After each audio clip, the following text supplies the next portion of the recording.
জলপাই দিয়ে তৈরি করা আজকের রেসিপিটির নাম দিয়েছি জলপাইয়ের মিষ্টি।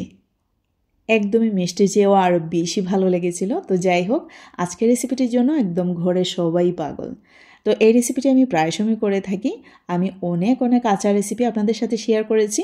আশা করি এই রেসিপিটাও আপনাদের কাছে অনেক বেশি ভালো লাগবে। So without any further do let's make the recipe. তো জলপাইগুলোকে কিন্তু আমি লবণের পানির সাহায্যে খুব ভালো করে ধুয়ে নিয়েছিলাম। উপরে কিন্তু অনেকটাই ময়লা থাকে, ওইগুলো পরিষ্কার করে নিতে হবে। তারপর একটি প্যান বসিয়ে পানি দিয়ে দিলাম প্রায় 3 কাপের মতো, আর জলপাই দিয়ে দিলাম। পানিটা যখন ফুটে আসার টাইম আসবে তখনই জলপাইটা দিবেন। সাথে সাথে কিন্তু দেখতে পাচ্ছেন কালারটা চেঞ্জ হয়ে যাচ্ছে। প্রায় 15 থেকে 20 মিনিট পর এইরকম অবস্থা হবে। সবগুলো জলপাই একদম যখন ফেটে যাবে তখনই বুঝবেন যে পারফেক্টলি সেদ্ধ হয়ে গেছে। আপনারা চাইলে কিন্তু একদম পানি শুকিয়েও নিতে পারেন। তো আমি পানি ঝরিয়ে নিলাম। আর এখানে একটি বাটিতে আমি নিয়ে নেব মালটার রস। এটা হচ্ছে আমাদের গাছের মালটা। সো আমি চেষ্টা করেছি ফ্রুটসের কিছুটা জুস ইউজ করতে। জানি না কতটুকু ভিটামিন থাকবে কি না থাকবে, তবে টেস্ট কিন্তু অনেক ভালো আসে। তবে কেন জানি না এই টাইপের জুস যদি ফলের কিছুটা জুস ইউজ করা হয়, খাবারের টেস্ট কিন্তু অনেক বেশি বেড়ে যায়, অনেক বেশি এনহ্যান্স করে। তো যাই হোক, দেখতে পাচ্ছেন জলপাইগুলোকে আমি বীজ আলাদা করে নিচ্ছি। ক্লিপটা মিস হয়ে গিয়েছিল, ঠিক এইরকম হয়তো আমি আলাদা করেছি, আপনারা দেখে নেন।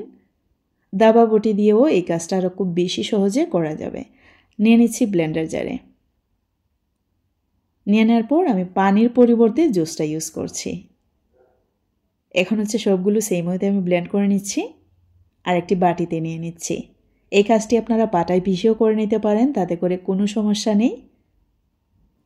তো বাটিতে ঢেলে নেওয়ার পর দিয়ে দিচ্ছি লবণ স্বাদ মতো, যেহেতু এটা টক। আর দিয়ে দিচ্ছি 1 টেবিল চামচ পরিমাণে চিলি ফ্লেক্স।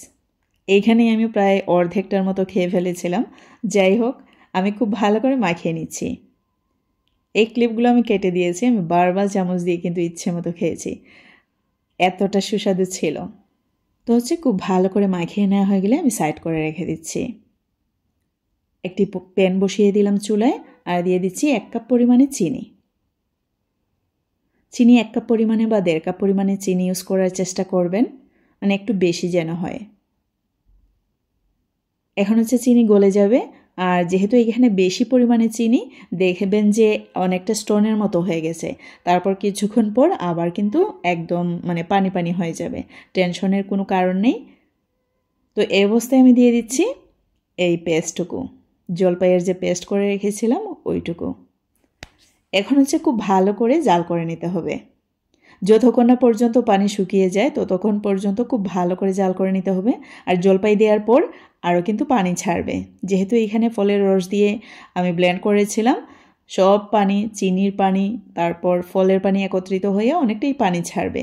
আর এই ক্ষেত্রে যারা নতুন আছেন তাদেরকে আমি সতর্ক করে দিতে চাই, এখানে কিন্তু অনেকটাই বলক আসে আর একদম গায়ে পড়ার মতো একটা অবস্থা হয়।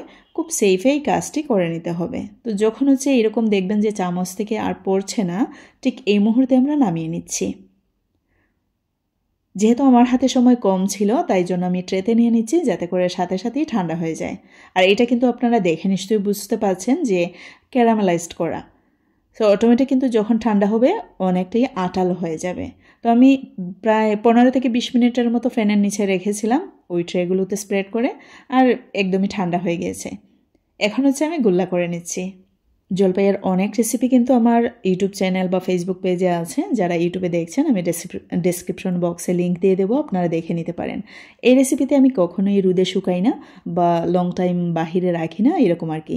আপনারা দেখেছেন যে আমি কোনো সিরকা ইউজ করিনি। যেহেতু এই রেসিপিটি ক্যারামেলাইজড করা, চিনির সাহায্যে খুব ভালো করে আমরা জাল করে নিয়েছি আর একদম পানি টানি শুকিয়ে নিয়েছি। অনেক দিন পর্যন্ত আপনারা নর্মাল ফ্রিজে রেখে খেতে পারবেন। আসলে আমার বাচ্চাদের এই রেসিপিটা খুব বেশি পছন্দ, আমাদেরও। এর স্বাদ আসলেই বলে প্রকাশ করার মতো নয়।